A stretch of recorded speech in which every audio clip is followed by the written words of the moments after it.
Hola amigues, yo soy 313 y hoy vengo a hablar de si se lee en México. Eh, Hace poco tuvimos una pequeña conversación sobre si leer es un acto político, donde hubo pues opiniones muy diversas y mensajes muy de todo tipo. Pero un comentario me pareció muy interesante y empecé a indagar al respecto. Beto Mentor 6663 y decía, solo hay un pequeño problema con esa narrativa. Solo revisa a profundidad los datos sobre lo que se lee en México. Los datos los proporcionó INEGI. ¿La lectura puede ser un acto político? Sí. Empero, la realidad, al menos en México, es radicalmente diferente. Y no estoy en desacuerdo con lo que menciona. Yo creo que la realidad sí es diferente porque no existe un proceso de literacidad, inclusive en los que leen 100 libros al año. Y por eso quiero tocar ese tema el día de hoy. Porque dije, a ver, vamos a ver los datos del INEGI. Y aquí empieza, aquí empiezo a hacer corajes, nada, no es cierto. Aquí empieza mi escozor, porque siempre que veo estas temáticas o veo estos títulos, ¿no? Amarillistas, abayazadores, sobre que los mexicanos no leen, me quedo pensando, bueno, ¿a quién chingados entrevistaron? A mí en mis 36 años de vida nomás me ha ido a entrevistar una vez INEGI y creo que no se tocó ningún tema de lectura. Y eso que vivo donde existe el INEGI, yo pensaría que ese tipo de encuestas las harían mucho más aquí que en cualquier otra parte del país. No sé cómo escogen su muestra. Pero yo digo, si fueran a casas de bookfluencers, si fueran a casas de lectores ávidos, como imagino que lo son ustedes, no sé, quizás las estadísticas cambiarían un poco, ¿no? Si hoy le preguntáramos a un docente de México, ¿cuál es el principal desafío académico de sus estudiantes? Seguramente muchos de ellos dirían que es que sus alumnos no comprenden lo que están leyendo. Y creo que varios de ustedes son docentes, entonces me dirán si es verdad. Pero porque este problema de si se lee o no se lee en México trasciende generaciones, gobiernos, reformas educativas y se refleja en, en programas o pruebas internacionales.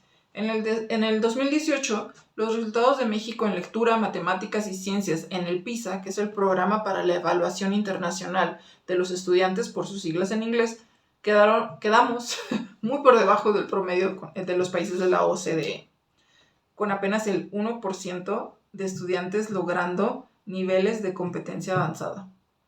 ¿Qué significa realmente leer en México? Según el módulo de lectura del MOLEC de INEGI, que yo creo que es al que me remitió esta persona, del 2024, estuvo hecho en febrero del 2024 este estudio, el 69.6% de la población alfabeta de 18 años en adelante leyó algún material durante el último año. Es decir, de todas las personas que saben leer mayores de 18 años, casi el 70% dijo haber leído algo. Sin embargo, esta cifra disminuyó en 14.6 puntos del 2015. Y está muy extraño cómo el INEGI compara con el 2015 para decir que bajamos, porque si miran las estadísticas del 2023, subimos un poco. A ver si encuentro la gráfica y la pongo por aquí. En fin. La lectura de libros, según esta encuesta, lidera lo que se lee en México con el 41.8%, seguido del contenido digital, como páginas de internet, blogs y foros, con el 39.4%. Este estudio a mí me parece interesante, ¿no? Siempre es interesante tener datos estadísticos. Pero lo que me da un poco de tirria es que es una ínfima parte de la población mexicana la que fue agregada y representada en este estudio.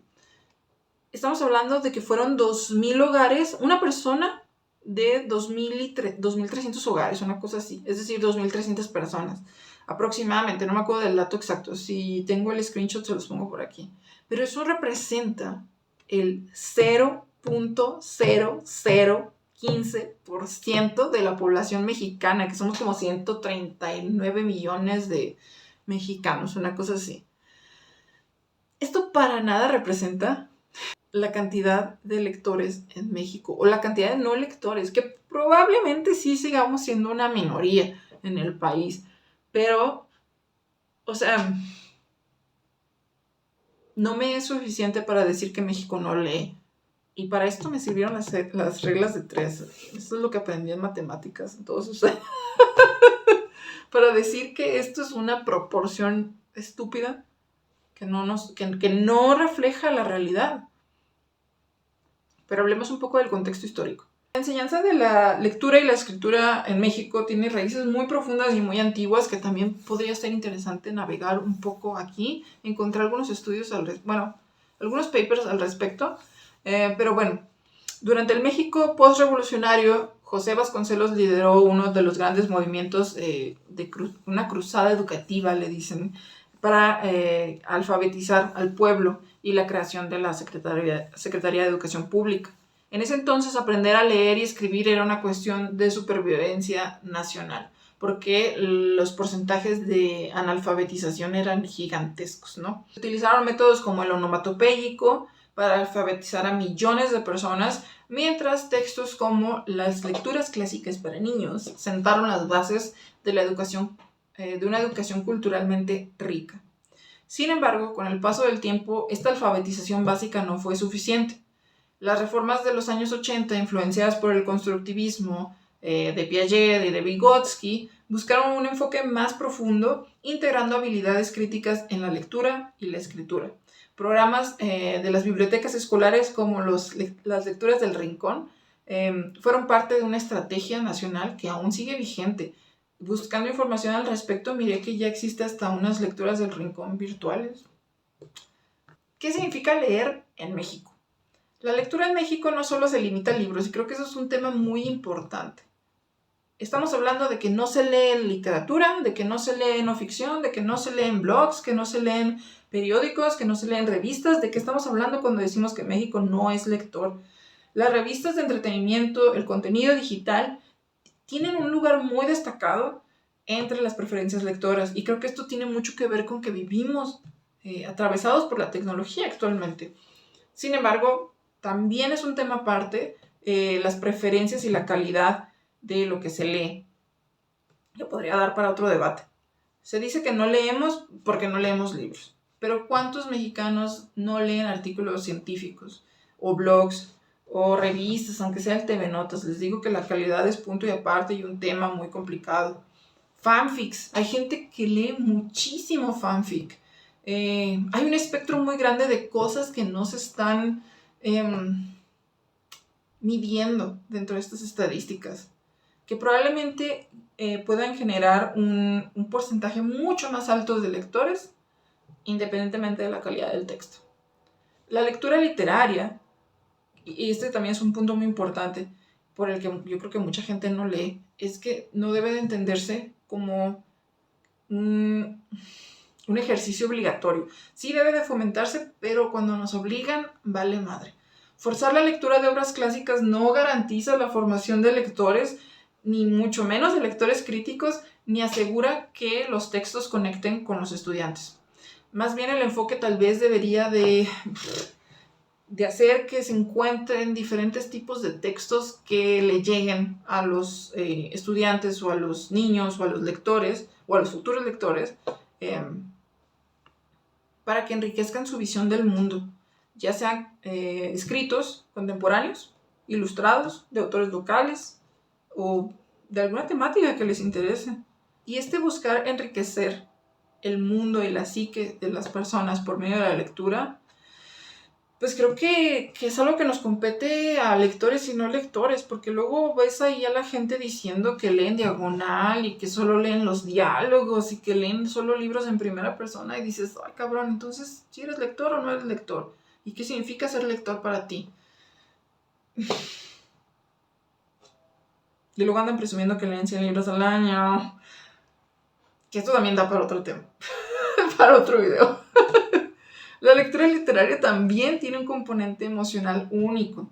Este tipo de lectura se debe de entender como una experiencia estética entre el lector y el texto, capaz de transformar tu sensibilidad y desarrollar habilidades críticas. Obviamente, si se desea activamente este objetivo.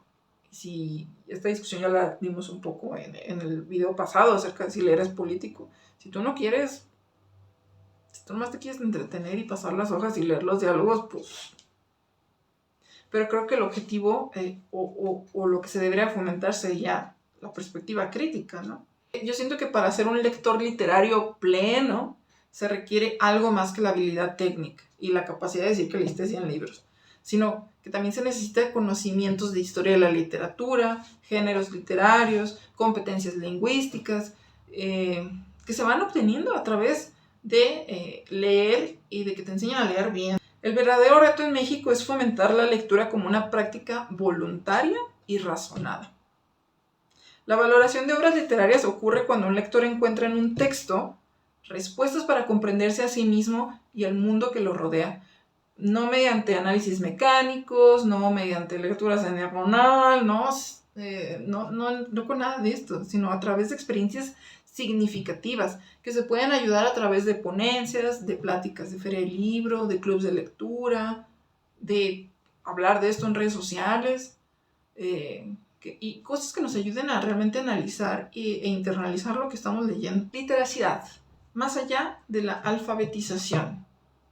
En el México actual, el desafío, como les digo, no es solo leer o no leer, sino leer por placer. Se trata de lograr la literacidad, que es un término bastante nuevo, lo que entiendo, porque es sacado del inglés, de literacy, que es un concepto que implica la capacidad de leer críticamente, analizar, interpretar y aplicar conocimientos en contextos reales. La literacidad crítica implica no solo decodificar textos, sino cuestionar y evaluar constantemente lo que se lee. Y acá también hay otro tema, leer críticamente, que si quieren podemos investigar un poquito para traer un poco ese tema aquí a BookTube. Porque yo siempre digo, lean críticamente, pero nunca les explico qué quiero decir con eso. Esto se vuelve especialmente relevante en el mundo digital, donde la desinformación está a un clic de distancia y luego te andan escameando y te andan robando las tarjetas de crédito y piensas que la CFE te va a pagar el bill, ¿cómo se llama? El recibo de la luz. Esa es anécdota personal. A mi mamá le robaron sus tarjetas porque una vez le pusieron en WhatsApp o algo así que podía entrar a un sorteo de la CFE para que te pagaran el recibo de la luz, que en Mexicali son carísimos. ¿Por qué no leemos más? Independientemente de las estadísticas del INEGI. Es obvio que no somos una mayoría los que leemos, ¿no? Para comenzar esta sección yo quisiera hablar de una experiencia personal, ¿no? Una de las cosas que me cagaba de vivir en Mexicali, aparte del calor, es la falta de espacios que fomentaran la cultura, más allá de las 5 vacas sagradas que existían. Yo creo que en este punto, yo espero que Mexicali ya tenga más opciones culturales. Hay cosas en otros ámbitos, ¿no? Como el Entre Fronteras, que es de danza contemporánea, que está muy padre y así. Pero en cuanto a literatura, hasta donde yo me quedé, todavía estábamos muy... teníamos, cuando yo era joven, una librería en la que trabajé que se llamaba Librerías de Cristal, que tenía más o menos ciertos libros interesantes.